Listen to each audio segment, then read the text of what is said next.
Alright, now let's introduce some distributions, some common distributions, starting with the normal distribution. This is the one we're going to use most in this course.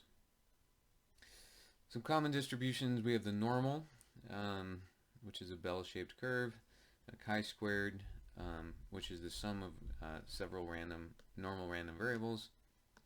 So chi-squared distribution is going to be, if the normal distribution is written as let's say z, then the chi-squared is going to be, if we have maybe 3 normally distributed random variables, then the sum of those 3 normally distributed random variables is going to be the chi-squared distribution with 3 degrees of freedom. We might also use an F distribution. Alright, the normal distribution. This is the most important one. It's a bell-shaped curve. Looks something like this. Usually a standard normal is going to be centered at 0. We write it as this little sign here is distributed, and we say the n is normal with mean mu expected value of x is equal to mu of x and variance of sigma squared. The standard normal has mean of 0 and sigma squared 1, and we write that as distributed normal with mean 0 and variance 1. Random variables that are standard normal are just denoted as z. We always write them as z. So you might see a z table at the end of the book. Often written as the probability that z is less than or equal to c, and the CDF is written with a phi there. So phi of c means the probability that the standard normal random variable z is less than the constant c, where c is a constant. A couple nice properties: because this thing is symmetric, the probability that z is greater than or equal to 0.5 is equal to 1 minus the probability that z is less than or equal to 0.5. So the difference here is the greater than and less than. The probability that z falls between two values, d1 and d2, we can do the probability that z is less than or equal to d2, that's this phi of d2 here, minus the probability that z is less than or equal to d1. We can look at the PDF here. Page 36 has a good example, but let's look at it here. So if this is the standard normal table, or not table, but graph, should be centered at 0. We can go to the z table and we can look up values like 1.96, or let's say since the z table usually gives us negative values, we look up the value of negative 1.96. And if we did that, it would say that the probability z is less than or equal to negative 1.96. It's equal to, we can also write this phi of negative 1.96. Oops, that should be 6, equal to 0.025, or 2.5%.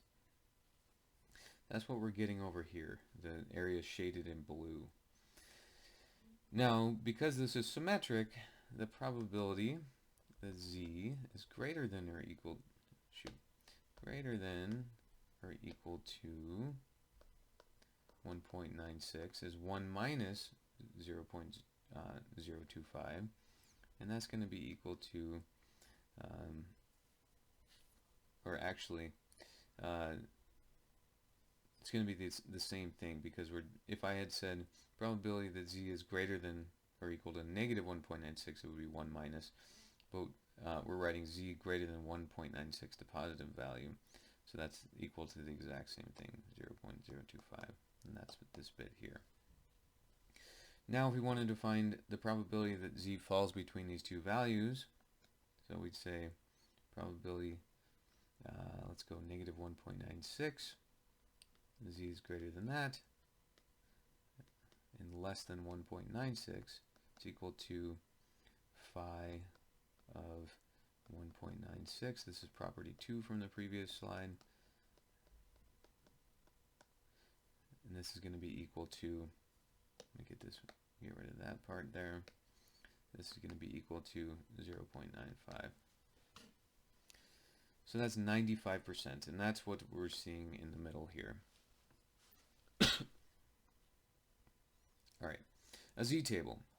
We have a table that tells us the probabilities for a standard normal distribution. You can look this up on Google or in the back of your book. So if you go to the table, you can say, what's the probability that z is less than or equal to 0.15? The table is going to give you the negative values, and so you're going to have to look up the probability z is less than or equal to negative 0.15. And that's going to give you some value, but then to get the probability z is less than or equal to positive 0.15, we just subtract it from 1, and this is what we should get. What's the probability z is less than or equal to 1.96? Well, we just saw that from up here. What's the probability z is less than or equal to 1.96? It's everything to the left of that line there. So it's 1 minus 0.025, so we get 97.5%, or 0.975. How do you standardize a normal variable? To standardize a variable, first subtract the mean and then divide by the standard deviation. So suppose we have a random variable y that's distributed normal. Remember, this is distributed normal with mean mu and variance sigma squared. Then the probability that y is less than, should be less than or equal to some little value y, is equal to the probability of z is less than or equal to y minus its mean over the standard deviation of y. Let's do an example. Suppose y is distributed normal with mean 1 and variance 4. Question, what is the probability that y is less than or equal to 2? So first thing we got to do is we got to standardize it. Alright, so let's subtract off the mean and divide by the standard deviation. So let's take y, the random variable, subtract off its mean, 1, that's this part here, and divide by the standard deviation, the square root of the variance. That's going to be that part there. So then we end up with 1/2 times y minus 1. So now this whole thing here is a standard normal random variable. So we can denote it z, and it's distributed normal with mean 0 and variance 1. Now the probability, shouldn't have done that, probability y is less than or equal to 2, we can plug in these values. So we're going to take the y, we're going to subtract off its mean, divide by its standard deviation, that's with that part here.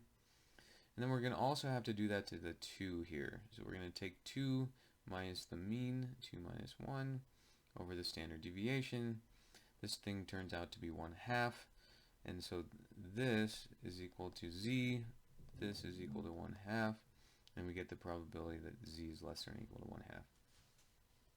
So we can go to the z table and figure this out.